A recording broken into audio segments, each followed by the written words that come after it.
అనేది మా friend suggest చేశాడు నాకు. అతనికి కూడా రీసెంట్గా ట్రీట్మెంట్ అనేది జరిగింది అండ్ అతనికి మంచి రిజల్ట్స్ వచ్చాయి. సో అతను ప్రిఫర్ చేయడం వల్ల నేను కూడా చూద్దాం ఎలా ఉంటుందని రావడం జరిగింది.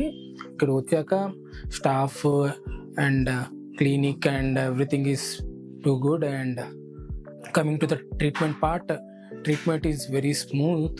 కాకపోతే కొంచెం పెయిన్ అనేది ఉంటుంది, అది ఇనిషియా ఇచ్చేప్పుడు. It's a part of surgery and remaining part is చాలా స్మూత్గా అయింది.